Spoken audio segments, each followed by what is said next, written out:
Hi, so this is the first island build of Kingsbury, my new European city mixed with Howl's Moving Castle Island, and today we are going to be working on our entrance area.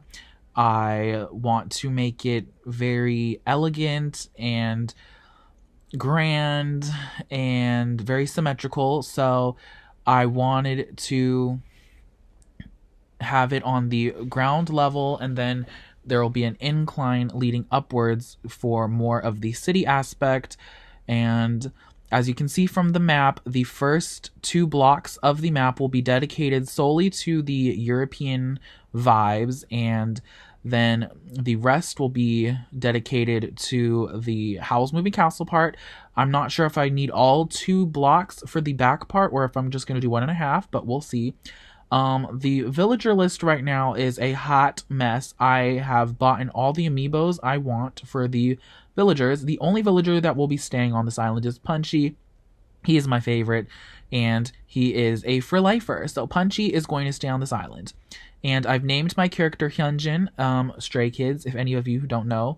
And I think with his long hair in real life, he kind of gives off the Howl's Moving Castle vibes. So Hyunjin Jenkins, maybe, we'll see. So that is why his name is Hyunjin. I name all of my characters that I play in video games after some of my favorite K-pop biases, and now we are going to be playing as Hyunjin from Stray Kids as the face claim. And with that said, let's begin the speed build. So the first thing that I am doing is I've laid out the stone pathing that I'm going to be using, and then I wanted to get some of the blue roses that I had brought over from Astoria. So I'm just pocketing those real quick so I can start adding to the sides. So I decided to place the blue roses right at the entrance, give it a little pop of color, because the stone pathing and then the overlay pathing that I'm using are all very gray, and gray can look very dull if it's too much gray, and I wanted to add some pops of color with the blue. As you can see, I struggle to place my shovel where it needs to be placed. Motor skills. It's a thing. So I originally placed those two right there, next to the incline, and then I thought that was going to be cute. You'll see eventually I move it because I wanted it to actually line up with the blue roses at the entrance. So now I'm just laying down the overpathing. I found this great, gorgeous, overgrown blue rose brick. The creator code will be in the description box because I don't remember it off the top of my head. I highly suggest you check them out. They recently released a pink, or was it red version of the blue overgrown rose path. I think it's gorgeous. If you're doing an elegant castle core or city theme and you want to just add a little more touch of class, highly recommend you do check these out. This is my first time using a path that you put on top of another path, so I was kind of struggling a little bit at first to figure out exactly how I wanted it to look, because I wanted the majority of the walking path to still be too wide. So I redid this part because I thought I could make the center circle bigger. You'll see later on that I decided that that wasn't going to work because, the dimensions of the stone pathing that I'd laid down would not be symmetrical.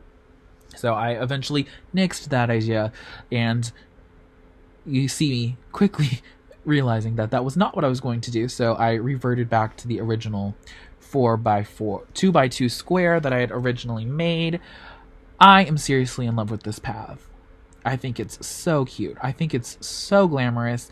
They were asking what other colors people would like to see for like a temporary thing, and if they decide to make a purple one, I will be replacing it with all the purple. So next, I just started working on the border of the stone path with the blue rose brick, and I am still working out the kinks of how to place overlay pathing, because I struggled a bit at first trying to make sure that it was going in the right direction that I wanted, that the borders with the blue roses were on the inside of the thing and not on the outside.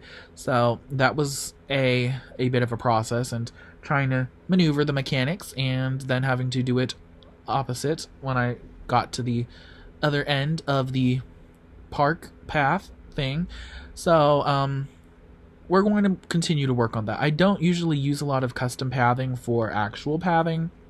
On my other island, Astoria, I used the in-game pathing and then did little like dots.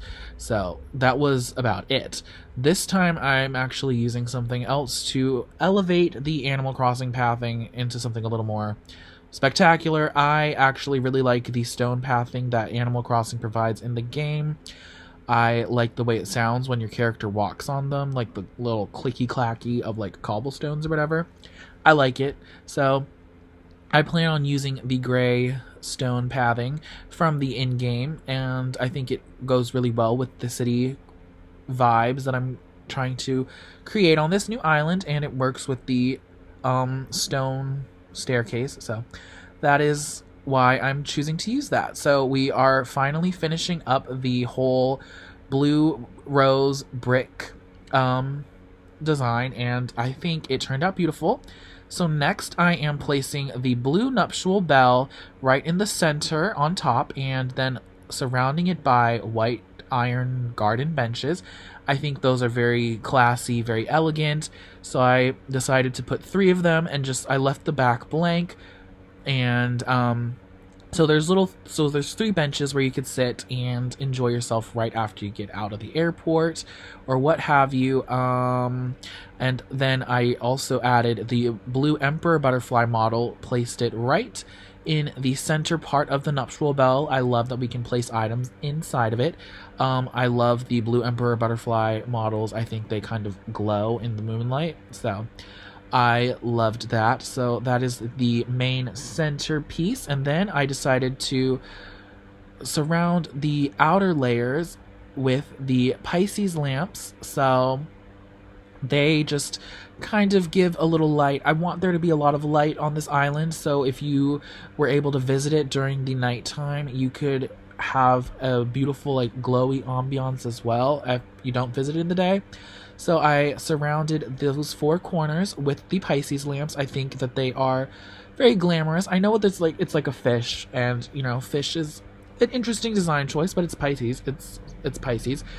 And I think it adds another very glamorous, elegant design. So then I went back to my beach, picked up some white flowers, white roses. I plan to use the other flowers as well in the game, but right now for the entrance I just decided to stick to roses and only blue and white roses. So this whole entrance is a very blue and white color scheme with a few pops of gold because of the lamps. So I just surrounded the blue parts with some white roses, and I think here's where you'll see me finally decide that those blue roses right next to that incline had to be moved 1 square in the diagonal.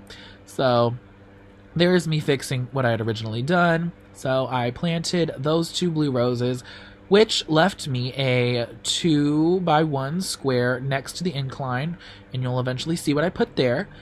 And that is the main design part for that. And then I decided I wanted to surround the 2 sides with cedar trees. So I took some cedar trees from the back part of my island that I hadn't dug up yet, and just planted 3 on each side to give it like a wall of, like a natural wall sort of thing. And Tex was constantly in the way. He was fascinated by those Pisces statues. But I eventually finished, and then I decided to do a little water terraforming and just kind of make this like a moat situation where I was just going to surround the whole entire entranceway with a river or a little water feature. I like water. I like the water feature. I'm not really good at water terraforming, but I do like it. Tex, you need to move. You're in the way. You're rude and you need to go.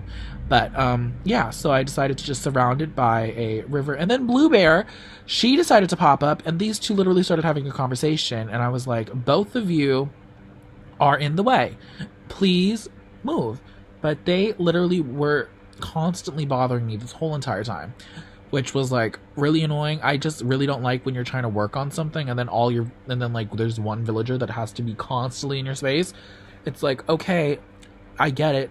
We're supposed to interact with these villagers, but at the same time, sometimes I need you to leave me alone. So I made the sides 2x2 wide on the river, except for the very front part of the airplane entrance. I didn't really think that through when I was making the original part, but I just left that at that. That one little section will be one length square wide. The rest is 2x2, and I like how it looks where it's kind of like surrounded by water. So very cute. It's like you're on a little island peninsula type of thing. So there's me finishing up the water aspect of this build. I am not going to put waterfalls at the entrance. And then you see me just placing the illuminated deer statues. I know they're kind of Christmassy, but I think those fit the little 2x1 square I had up there very nicely. So that is the main gist. And then the next day, I had ordered some white street lamps because those are the variation my island comes in, and I decided to just add those on the other corner parts just to give a little more light. And I think the white street lamps are so elegant. I think they're very beautiful, and I liked how this part turned out. You see me getting some more blue roses. There's a few more, and the empty house plot finally sold. No, I will not be keeping the villager because it's somebody named Stella. I honestly don't know who that is. Who is Stella? Who's Stella? So she'll be leaving just like the rest of them. So I planted the blue roses in those little empty spaces. Forgot another one, so I had to run back and get it. And then I placed the final two street lamps back there. They're kind of hidden by the tree, but you can kind of see them peeking out just a little bit. And now here we are. This is the finished entrance way. Obviously, the top part is not worked on yet. We still have a lot more to go. This is literally the first thing I've built on the island. I spent the majority of today actually taking out all the trees, weeds, and river in the front part. So the incline is already set. I'm just going to work on expanding the European city vibes, and I really like how this entrance turned out. I've seen a lot of islands where they have these little like circular park sitting areas, and I wanted to create one of my own for this island. I'm sure there will be another similar sort of thing like this because I do think they take up a cute amount of space. And I hope you've enjoyed this video. Please leave a like and subscribe if you'd like to see more content. We are working on Kingsbury and it's glamorous. Bye!